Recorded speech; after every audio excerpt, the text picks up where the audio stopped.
Not yet. Hopefully it doesn't get worse. I've been taking It made it sound like it was the only president, the only Oh yeah, I said it yesterday.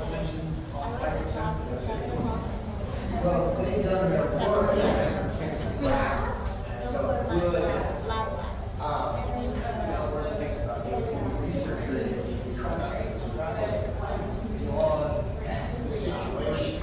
So that may be what you say. Certain potential does exist. And on about second off.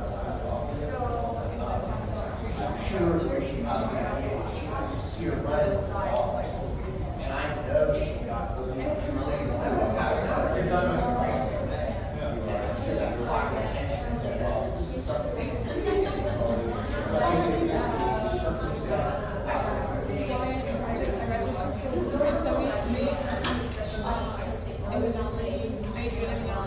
Hey, Ignacy, the other thing, Bob, here's an interview effect, which is what that paper is about. There's also a training effect, and if you go on, there's only one does it.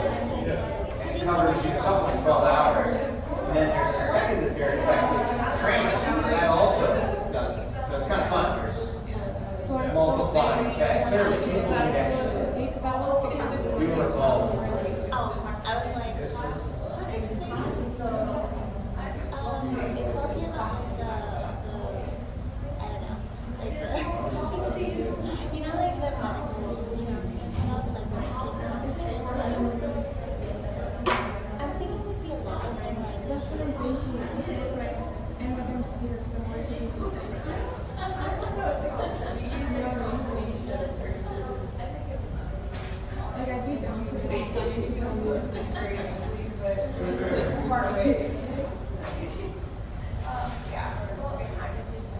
Oh, nutrition test. I'm going to go ahead and start. I think the cold has got some people a little slower than usual. Some, what do you call it, announcements. And we'll see how far we get today. I'm not going to rush. And so, let's see.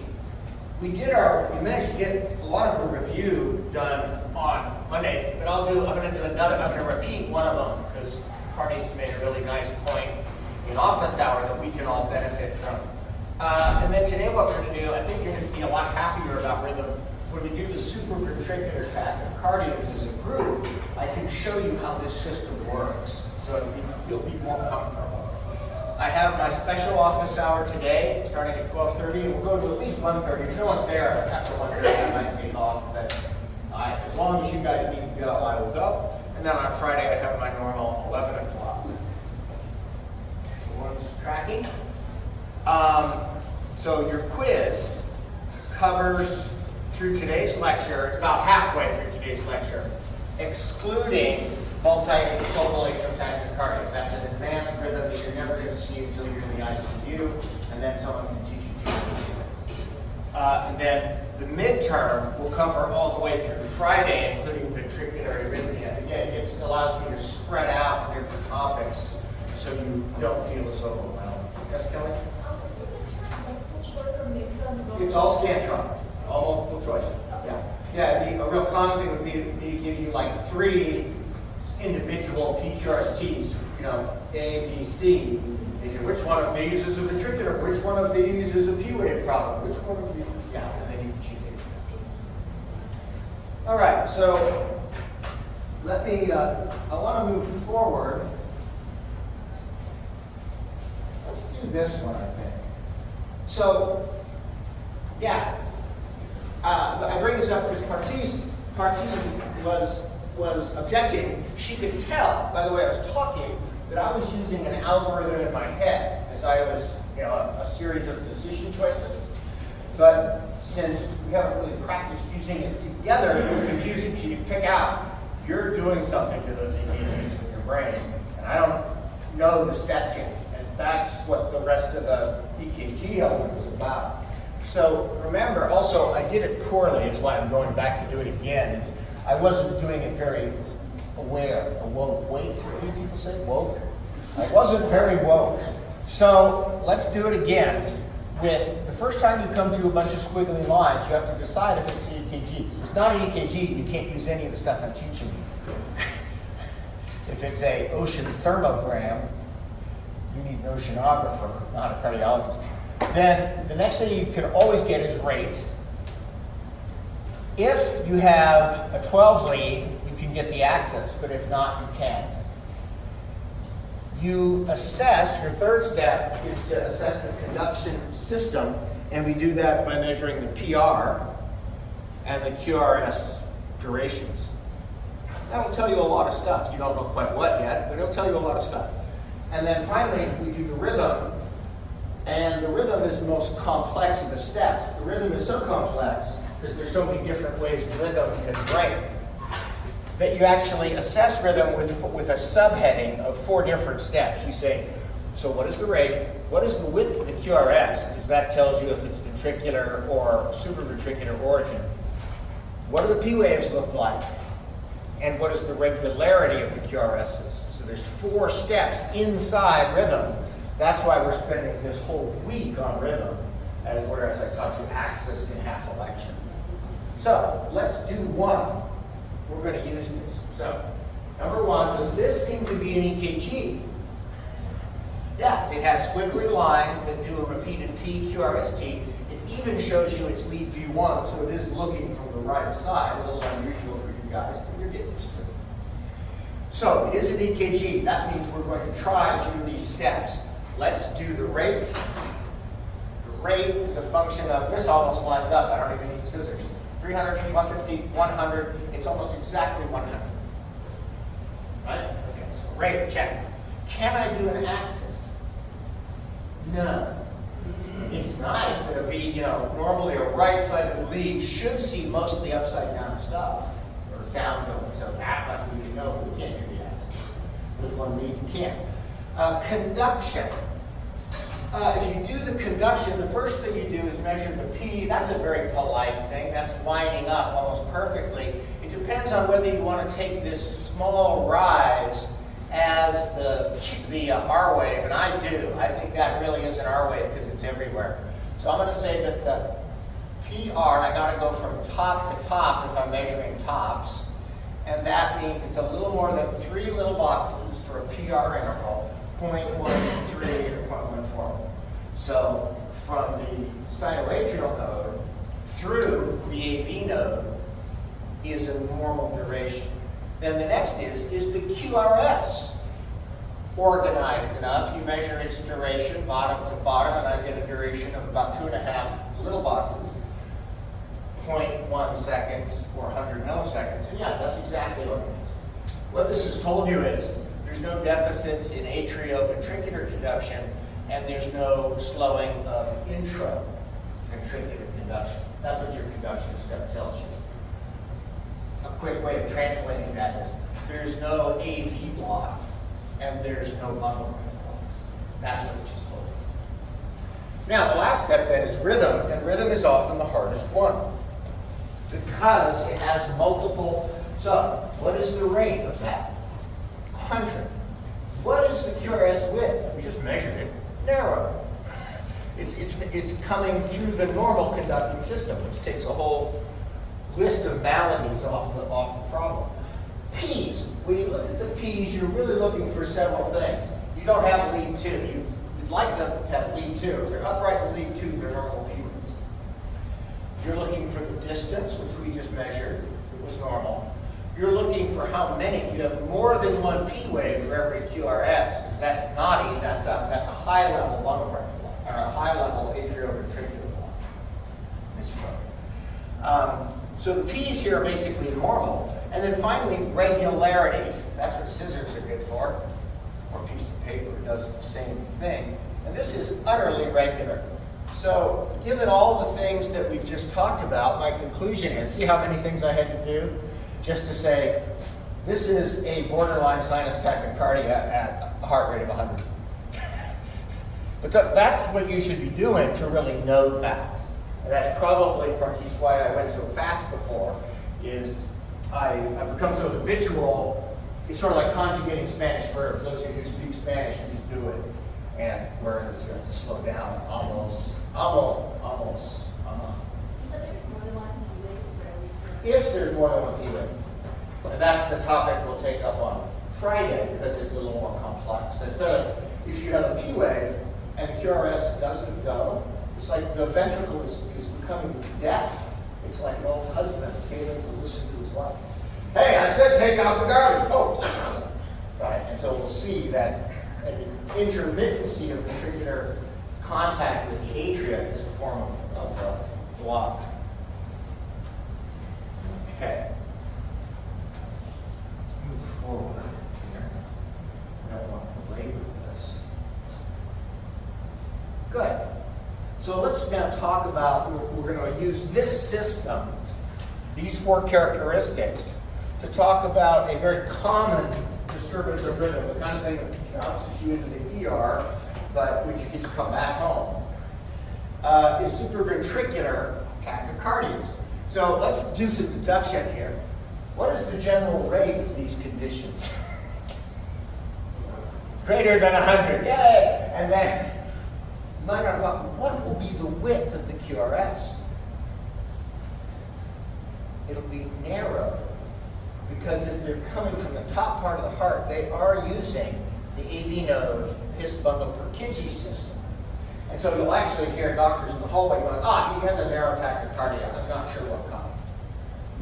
That's one way to summarize that, a narrow tachycardia. So all of these conditions, there's 5 of them. There's something that's wrong with the screen today. Well, that's actually good because I'm not going to make you learn the multifocal atrial tachycardia.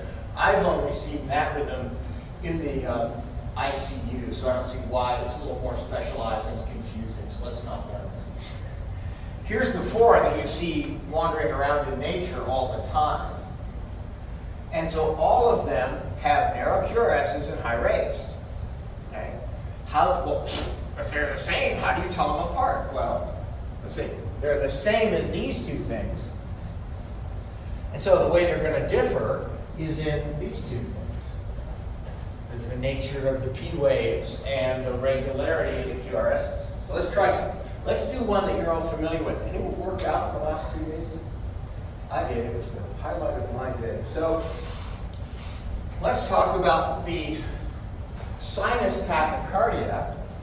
Right, a heart rate of 120 is not normal at rest. A heart rate of 120 is expected during exercise. You shouldn't have a heart rate of 80 if you're working out hard. Something would be wrong.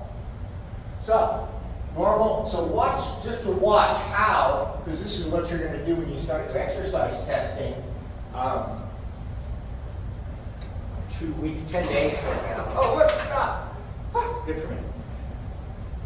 We're going to watch, because you're going to do this on the scope quite a bit, what happens as you go and accelerate the heart rate.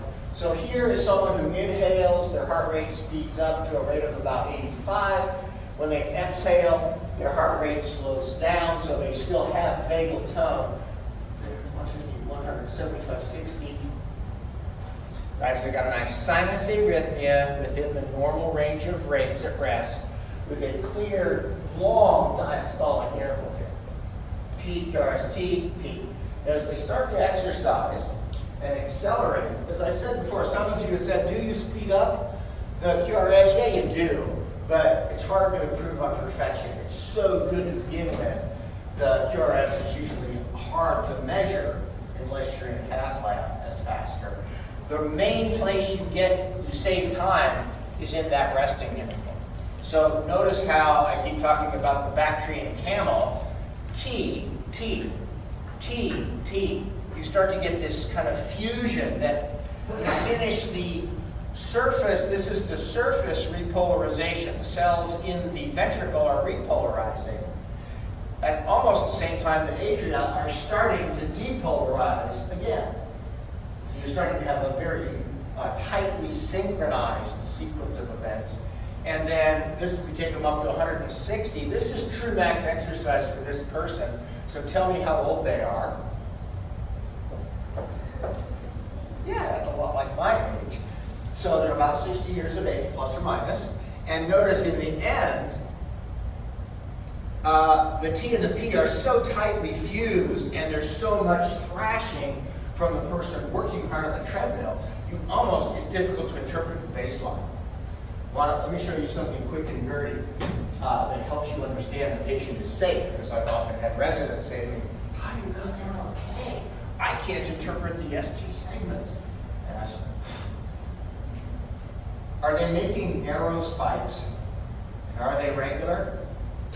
Nothing can kill this person in the short term if they're making spike. They're using their conducting system to make an organized ventricular depolarization.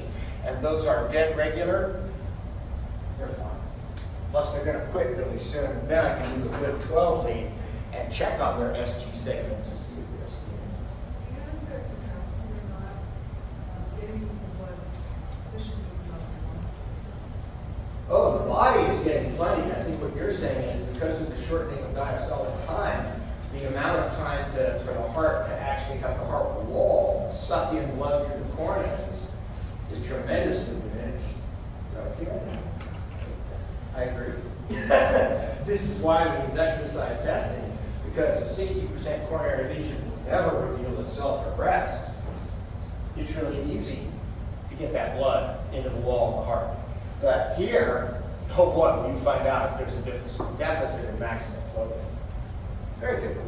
So you're measuring for the coronary lesions post-exercise? Yeah, I have to say that the post-exercise, you can, often if you're doing a good test and the lesion is big, you'll pick it up early on and you'll be able to see the ST segment. But my point is, at maximal exercise, you often, because of the fusing of the T and P wave and the exercise, almost everyone can survive 2 minutes of moderate ischemia, and then the post-exercise 12 lead, where the heart rate is still high, but the person is now sort of walking slowly on the treadmill.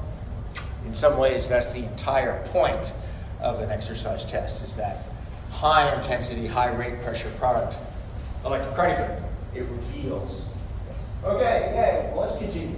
So this would be sinus tachycardia. Oh, and I said it was distinguished. So all of these I'm going to show you are fast and narrow. The P waves, if this is lead 2, and I think it is, the P waves should continue to be upright.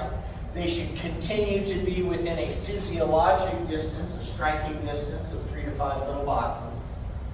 And the regularity of sinus tachycardia, it's like a freaking atomic clock. I don't know how else to say it, but when you remove all this vagal tone and go to pure sympathetic drive, however many picograms of norepinephrine are dropping on the SA node per second, you get this completely. If you measure this even with the highest quality calipers, you'll find that these things do not differ by 20 milliseconds in terms of distance. They are on time. Galileo, in doing his studies with gravity, used his own pulse as a timer before the invention of the chronometer. Yeah. So we know it's sinus tachycardia because of the formation of the P wave? Yeah, the P wave upright and there's intense regularity of it. So let's look at this one, because we're going to move on to a slightly different topic. So they're not giving you the transition, they're just giving you the electrocardiogram. Number 1, is an electrocardiogram? It seems to be. What is the rate? 300, 150. You guys don't know the numbers yet, but the little ones after about shorter than 150, 165, 185. The rate here is 190. If this is not a terribly young person at maximal exercise, then it's abnormal. Right? A young person at exercise. Now there's some other things that are disturbing. You really ought to see the double. Do you see a camel here, a really nice camel? With 2 humps of Bactrian camel. Dromedaries are not allowed. So I see QRS. This might be a T wave, but it's hard to tell. And that's probably the P, if it's a P. So I really can't tell if there's a P wave present here or not. It is regular. You could measure it and it would be regular. Now let me show you the next interval, because it's really going to be helpful. So here's this something similar. It's a different patient, but we're coming across. Again, we see no clear P wave. We certainly don't see a double hub camel anywhere. The rate is a little faster than you would be comfortable. And then look what happens right here. P QRS T, P QRS T, P QRS T. This reveals both of these people are at rest. So is this a good hint that it's not sinus tachycardia? Yes, my heart rate rest is 190. Not normal. So this is an example of our next arrhythmia, which is going to be called a supraventricular tachycardia. A supraventricular tachycardia. In Thaler's book, they talk about, he makes a distinction between these two because of therapy. Well, I'm not teaching you to do therapy. So this is paroxysmal supraventricular tachycardia. He differentiates that from whatever this is, atrial tachycardia. I don't care. He calls them two different things for therapy reasons.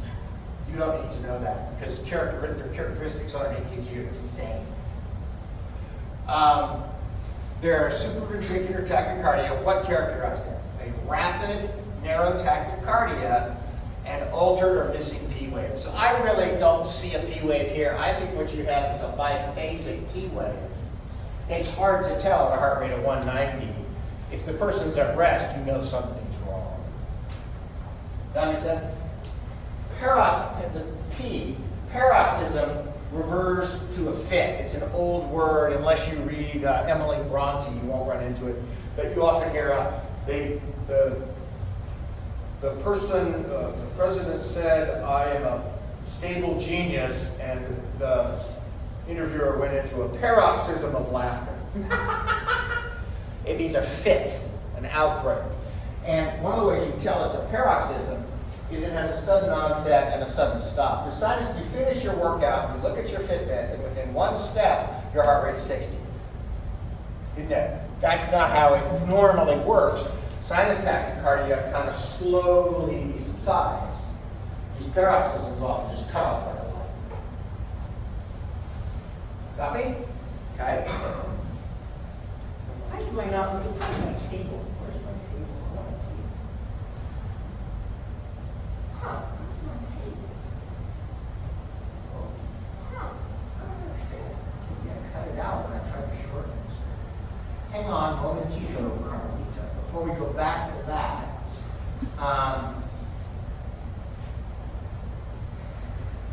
this. Any questions while I'm trying to find something that's going to make more sense for you? There, no, that's it. Well, we'll keep going. I feel certain there should be a table here somewhere, and I don't know why there's not. Oh, I know where the table is. Hang on. No, I know what I'm doing. Who lets me out without a keeper? That's the question. Where is my keeper? Pods to canvas. No, that's wrong.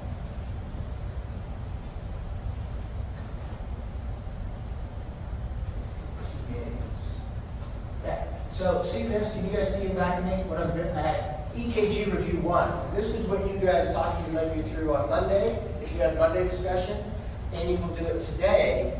And it's sort of a review before it covers topics up to your quiz. So it's a real nice way to help you get prepped for your quiz. I will post this 6-slide review to your Canvas today. Before we finish the sinus tachycardias, the supraventricular tachycardias, here's the table we're sort of working our way through. So if that is sinus tachycardia, the rate's greater than 100, the QRS is narrow, the P wave is often fused with the T, so you get a Bactrian camel, but there's an upright P wave in lead 2. It's a normal P wave. And then the regularity is atomic, if I can use that. It's really regular. What's that? So for the sinus tachycardia, Yeah. you said we should get like a camel. Yeah. Except in every lead but lead 2. No, in lead 2, Quincy, is our reference lead for P waves. And so in lead 2, if you have a sinus attack, the P wave's upright. Okay. You'll see that the other ones can violate that, where you can have a tachycardia with an upside down P wave. Well, at least you know it's not coming from the sinus node. Okay, so you could work on this table, and it's actually what I'm doing is moving through this table. So we've just done the first 2, sinus tachycardia and supraventricular tachycardia, the same. P wave in a supraventricular tachycardia may be not there. It will be very regular. So the one that we just did, that I'm going to go back to again, and I have to say, if the sinus tachycardia, if the supraventricular tachycardia is polite enough to have a paroxysm, to have a sudden on or a sudden off, patients laying there in the gurney saying, well, it's gone now, but it was there a little while ago, and I get so breathless about, and you're sitting at the bedside, and up on the monitor, they flip up to 200, square wave from 60. It's like, oh, I know what this is. This is a paroxysm of supraventricular tachycardia. So I have to say that this is really, really helpful if it does that. If they come in just like this, this is where sometimes maneuvers like coughing, holding your breath, not yours, the patient's, putting their face into cold water. Does Thaler still have the example at a cocktail party of putting your fingers into someone's neck? In his first edition, you should not manipulate people's carotid arches. Don't do it. Dangerous. Practice of medicine. Do not lose a piece of plaque in your older person and you kill them. Don't do it. He makes a party, I don't know, here sometimes you teach medical students, you're too casual. He talks about one of the things you can do to figure out what this is the physician, after carefully auscultating the carotid arch to make sure there's no plaque in it, will massage it rather vigorously to trigger the baroreceptors to dump acetylcholine on the heart. If that breaks after he massages it, well, you know what it was. It was a supraventricular tachycardia and vagal tone may go away. Yeah. So you can't see a P wave, but there is a regularity and it's narrow. It's a supraventricular. What a wonderful summary. Exactly. So, now the next 2, the last 2 in that table, are distinguished by irregularity of ventricular response. The P waves are also funky. This is called atrial flutter. Flutter is when, butterflies flutter. So when things go back and forth, a flutter. So if you look at this strip, first look at the top one. There's a narrow QRS and a P. If this doesn't look like sinus arrhythmia in the sense that you have 2 narrows and then a long, it's too discontinuous. It's snapping back and forth from different speeds. And then, does anyone see the P wave here in the top one? Don't look down here. Is that the P wave?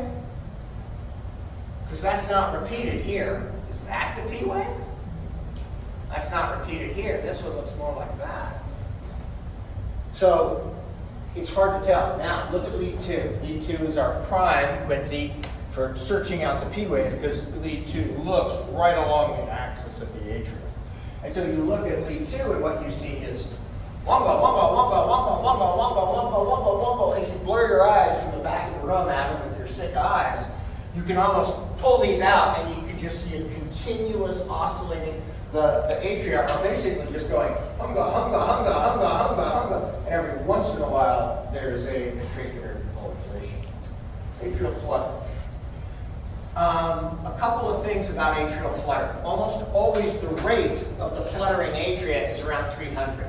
So, do you remember when they first, in NPB 101, they probably taught you, why can't you see analogous to the T wave that repolarizes the ventricle, why can't you see the repolarizing wave of the P in normal electrocardiography? Because it's buried in here. So what they told you is, without showing you, is that normally the P wave depolarizes and then it comes back and repolarizes. You can't see the repolarization wave because the normal QRS blocks it. Well, here, because of the rate at which it's happening, you can see it. So that's depot, repole, depot, repole, depot, repole, depot, repole. It's hard to say. And then if you take the rate of this, it is almost always within spitting distance of 300. So the atrial rate here is 300. Another secret. Why again is it that the AV node has such slow conduction? It's arrhythmia prevention. What would happen if these were being propagated to the ventricle and your ventricular rate was 300? Yeah, cardiac arrest. Too fast for filling, your heart would just be trembling. So I often think, I don't know if you guys, the superheroes are back again, but remember Captain America seems to have a shield that blocks a lot of stuff. I sometimes think of the AV node as a kind of a shield that is guarding the ventricle from supraventricular tachycardia. Too fast coming from the atria can harm below. And so what's happening here is the AV node is blocking this down to something that is survivable. The atrial rate is 300. Now let's do the ventricular rate. Here's one. 300, 150, shifts, about 145. Let's do this one, the longer one. 300, 150, 100, 75, so it's about 80-ish. Is that okay? Let's do it down here. 150, 145. 300, 150, it's not a spike, but that's a spike. 300, 150, 100, shift. So the classic, in terms of QRS regularity, clearly the QRS is not completely regular. And the best way to think about this, what's happening here, I call it rate flavors. This is my own term. But it's where you don't have continuous variation in rate the way you would in a sinus speeding up part or in sinus arrhythmia. You have fixed rates. And what's interesting about these rates, take 300 and divide it by 2. If every second P wave is getting through, what rate do you get? 150. Cool. What happens if you divide 300 by 3? Oh, you get 100. What happens if you divide 300 by 4? If only every fourth beat is making it through the AV node? 75. And so classically, in atrial flutter, you tend to get rates that are dividends of 300, or dividends of whatever this rate is. This is why these are slightly off, is the rate here is actually 280, and so you get 140, and etc. Am I making sense about that? The AV node is blocking the fast atrial rate, but variably blocking. Sometimes it lets every third beat through, sometimes it only lets every other beat through, and so you get this strange phenomenon of, let's see if we can find another one. I have a nice little description of it. So here's lead 2.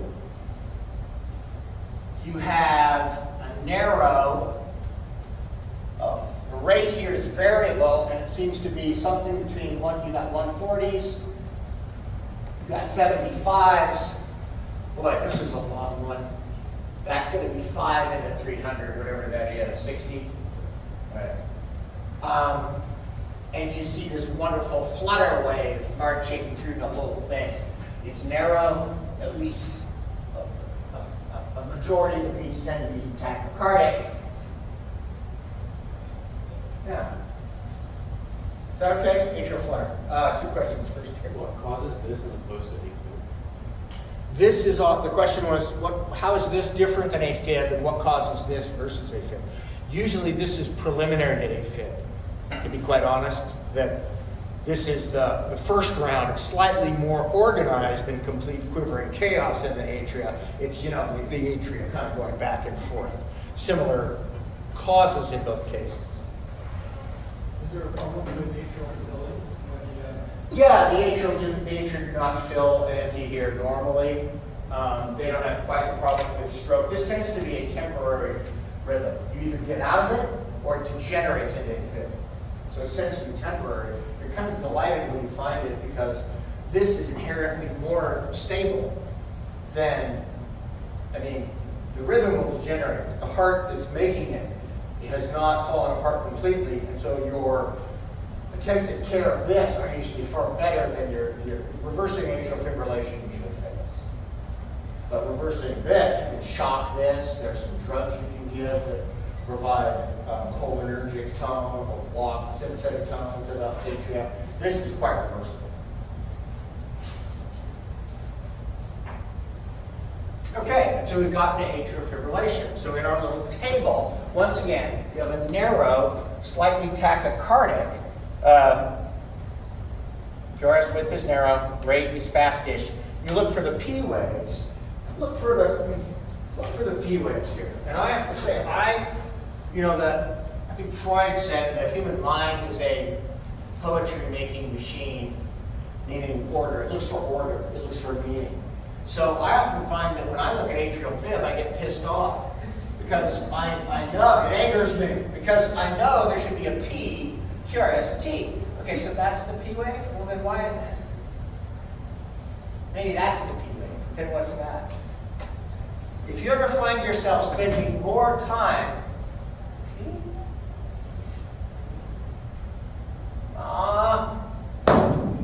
often I just find myself getting angry, and then I say to myself, could you be looking at atrial fib? Because I want things to be ordered. So I often notice what psychologists call that my transference on the electrocardiogram is it's not sufficiently organized, and it upsets me. Narrow QRSs. Now, in atrial fibrillation, if in atrial flutter, the atria kind of like, in atrial fib, what they're doing is this. Individual myocytes are just little populations of a few million atrial cells are just going off absolutely randomly. It's a mob. Anyone ever gone to the beta breakers before it starts? It's a mob. It's just a big mob. So the atria themselves are now shivering. And the other feature, so one is if you have a good baseline, and Quincy noticed, week 2, if you have a good prep, this is why I hammer you guys on prep, the baseline quivers, it just wiggles. And a lot of times you'll show this to a beginner and go, oh, you didn't do a very good prep job.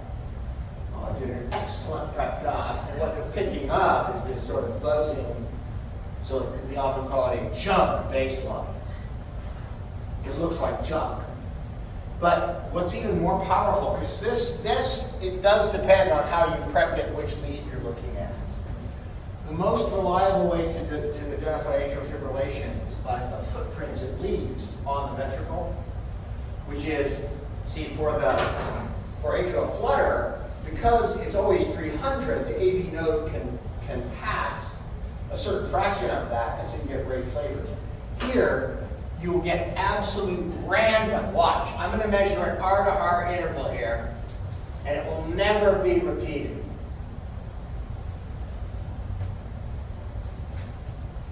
These look kind of organized. Let's reset. I'm going to reset to this R to R interval.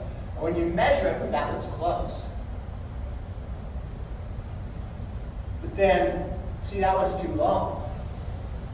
That one's too long. That one's too short. So essentially no R to R interval is repeated. What this means is, but it's a narrow tachycardia, means the AV node is passing impulses, and the impulses are so frequent that it's random. The atria has become a random number generator, and the AV node only goes off when it's repolarized. This makes sense? So atrial fib, one of my students, was it you, Leafy? Who was asking about irregular? Maybe it was pinning. The term we use for this is irregularly irregular. That there is no pattern to it. So I find atrial fibrillation to be an affront to my rationality. And if you have an emotional reaction to it, recognize that. So, we have one more? Good. Here's a nice contrast of atrial flutter and atrial fib. In atrial flutter, you will get repeated intervals, and they will be at exactly the same rates. Try the narrow one. We don't have another narrow interval, but you will get this phenomenon of rate flavors, and you'll get this jump baseline, or sorry, this oscillating baseline and lead two. Seeing the baseline in flutter is often better from the back of the room. You kind of blur your eyes to get rid of the QRSs, and you can just see. Then here's atrial fib down here. There is no organized up and down. It's just buzz. The QRSs will never repeat. See, this one, I think, looks a lot like that one, but if I actually measure it, this one is actually significantly faster. This one is significantly slower. So atrial fib has completely irregular ventricular flow. Does that make sense? Yes. Would you see any of these, or either of these two, without a EKG? Could you feel it or hear it? Yeah, I diagnosed atrial fib simply by taking a long pulse. I have here doing a study in older people looking at the effects of training, and the MPI agreed that old people do have arrhythmias. And so I said, well, you know, it's going to take forever to do an electrocardiogram on every one of them.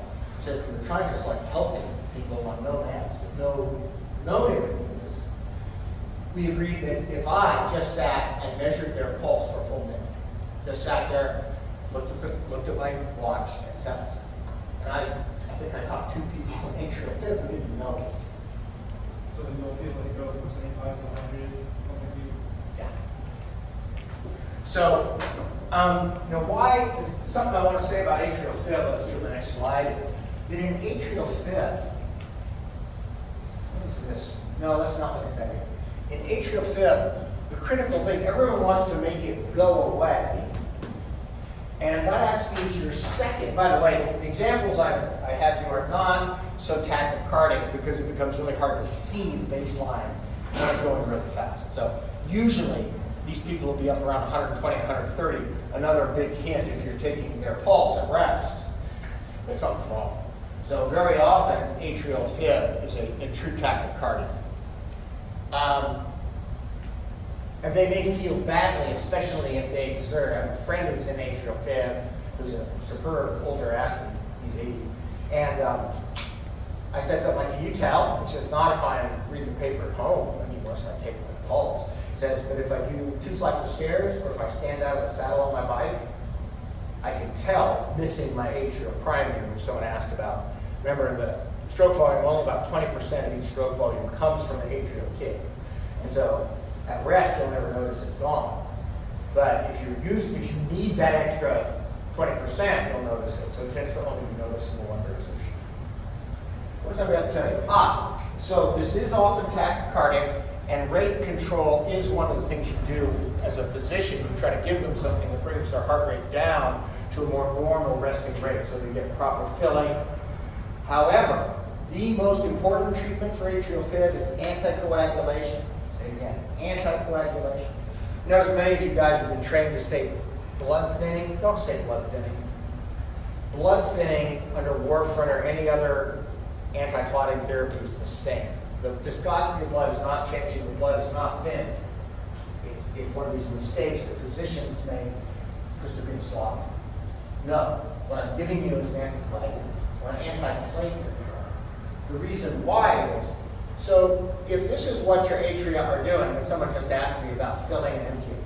So is the blood in the atria leaving very much? I mean, some of it's falling in the ventricle, but especially in the trabeculae carinae, which you guys have seen in anatomy, in the ridged walls of the atria, there's a lot of blood that's pooling. It's just sitting still. blood that sits still clots. And so very often, someone in atrial fib, their atria has a bag of clots. It's a big bag full of little pellets. Now, if one of those pellets drops into the ventricle, if it drops in the right ventricle, you're going to have a pulmonary embolus. And that's about the best you can get. If it's in the left heart and it drops in the ventricle, you pump it out through the aortic arch, it's very likely to move up to your brain, to go through a carotid or vertebral artery and give you a stroke. Am I making sense? So someone in atrial fib, their rate of stroke immediately leaps to 500% of whatever their age and sex background is. 500%, 5 times. So the absolute first therapy for someone in atrial fib is anticoagulation. Not just aspirin. They need to see a doctor and get onto a strong anticoagulant. And then they're very funny to do that, and their rate of stroke drops back to whatever a 70-year-old man is supposed to have. Does that make sense? Cool. This is epidemic. The word epidemic means 10% of the population or more has this. So in older people, beyond about the age of 65, this condition is epidemic. If I made sense, okay. So let's not talk. I put in, here's multifocal atrial tachycardia, and the reason we're not going to learn it, it's so chaotic. You got an irregular response of the ventricle, but you do have P waves. It's just the P waves are never the same. There's one kind of P. Here's a flat P. Here's a sort of a biphasic P. Here's that same biphasic P. And the reason I don't want you to think about this is you don't find it in the wild. You find it in the ICU where the patient has a really sick heart. The atria are usually irritated by being overstretched and underperfused. And we're bombarding them with catecholamine drugs like dopamine or theophylline or something. Asthma patients will get this in the ICU. So don't know this because to some extent we create it with intensive therapy. We have no other choice. I've never seen it in the wild, so to speak. So you don't have to know that. Now to go back by way of finishing, because we're almost out of time, and then I am going to show you one thing from next time. If we were to look at our table, you are now capable of filling in this table, and should, as part of your review, that I think Amy will take you up to this table today in your discussion, and you can start to say, well, I know sinus tachycardia, supraventricular tachycardia, I know atrial flutter, and atrial fib. All of them are narrow QRS and fast. So fill these in, and it will make your brain work better, especially for Friday's quiz. By way of finishing, I just want to point out, because I can't remember if I put one of these on the quiz or not.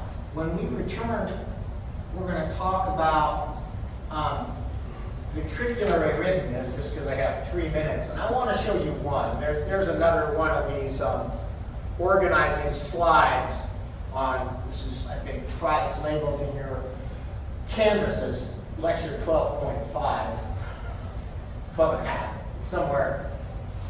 And I just wanted to point out that ventricular arrhythmias are really fun in the sense that they're very recognizable. I've been telling you, don't try to recognize things, try to analyze them. Right, before supraventricular tachycardias all look the same initially, they're all narrow and fast.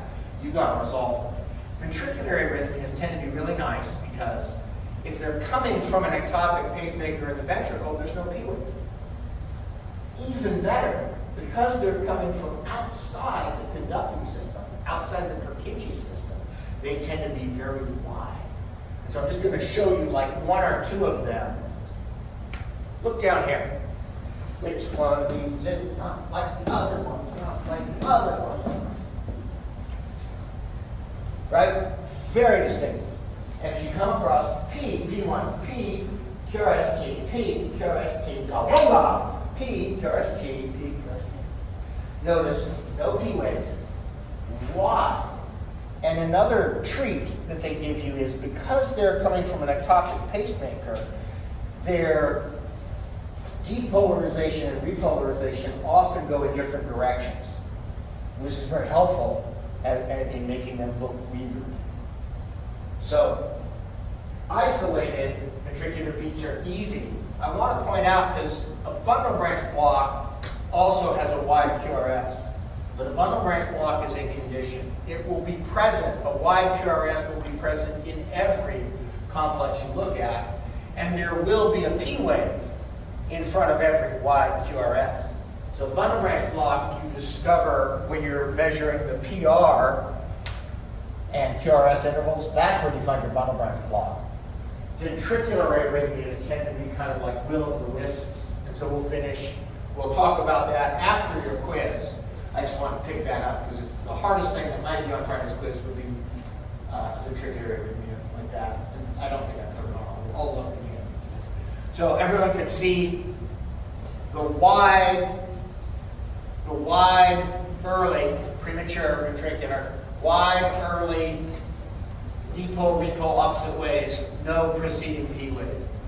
P, QRS T, P, QRS T, that's a T. P, QRS T.